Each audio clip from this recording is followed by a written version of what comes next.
See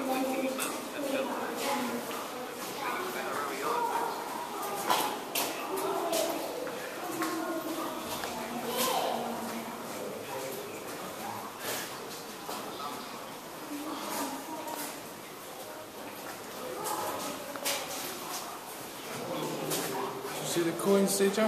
Huh? How were they then? Coins were right at the very beginning, weren't they?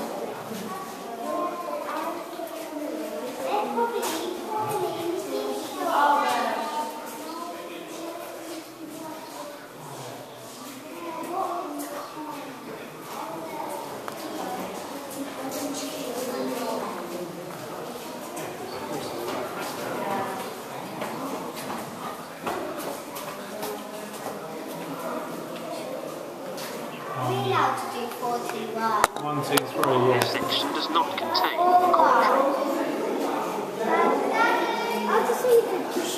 Did you see the big hole? You found them then? What do you think? Well, we're always worried about cracks in a cave, because a crack means the roof might be moving. And if the roof moves, you jolly well move, I can tell you. So, this is a real bit of Victorian technology. We call these coins telltales. We cement them in the cracks, then if the roof ever does move, the crack will widen and the coins will drop out. So, every day when we go past, we count the coins to make sure they're still there. Trouble is, I'm getting so old now, I can't remember how many there are to be. Is it 3?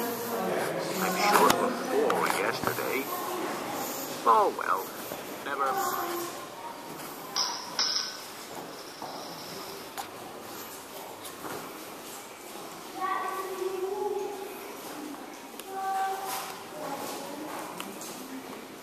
My old husband's let me get a word in at last. There's him blithering about his blessed tea, when all you want to hear about is cheddar cheese.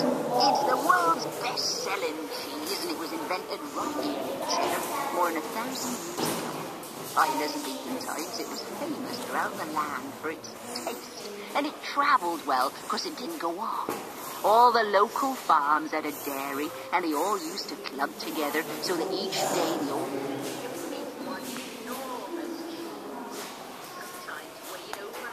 pounds, 50 kilograms you'd call it today. It's made by a special process called cheddaring, my dears. You put rennet in the milk so the curds form, then scald the curds twice, then keep chopping up and pounding before you press it into shape and wrap it up. Then you turn the cheese out to ripen for a few minutes. That way, you end up with a very solid cheese with a good strong flavour, and it keeps for ages. But where to ripen it? You'll have heard of Roquefort cheese from France that they make from ewe's milk and store in limestone caves. Oh, there's all sorts of cheeses made in caves. So when my Richard saw this little cabin, we thought, well, why not? There's a constant temperature, you see, 11 degrees Celsius, just right for cheese. We put them on wooden racks. Trouble is, we couldn't keep the rats away. And that's why you'll have to go down the shops for your little bit of cheddar now instead of getting it right here. Shame that. People do say it is made all over the world now, but it ain't the same, is it?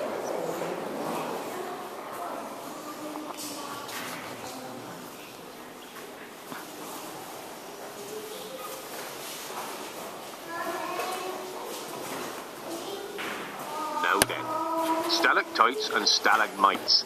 Which is which? Stalactites grow down from the roof. They're formed by water dripping through cracks in the roof. Some water evaporates and leaves its calcite behind, and the calcite builds up as an hollow straw, with water flowing down the inside and the outside of the tube. Eventually, the tube becomes blocked, and it starts to form a sort of icicle or carrot shape. The water dripping off a stalactite leaves calcite behind on the floor, which builds up to form a stalagmite. Stalactites and stalagmites tend to grow in pairs. If the water runs along the roof before it drips down, you get a long, thin curtain stalactite forming, like a rasher of bacon. You can see the light through them. And because there's so much water dripping, stalagmites tend to be surrounded by pools. This here pool is part of the natural floor of the cave. There used to be 13 stalactites here, hanging in a row. We called them the Ring of Bells. When we were showing visitors round and got here, we'd play tunes on the stalactites with a bamboo rod, just like playing a xylophone. Lovely it was. But then back in the 1960s, vandals got in and broke most of them off. Trouble is, these stalactites take an age to grow, up to 1,000 years for a cubic centimetre. But they're very fragile, so they break in an instant. Come upstairs, and I'll show you some better ones.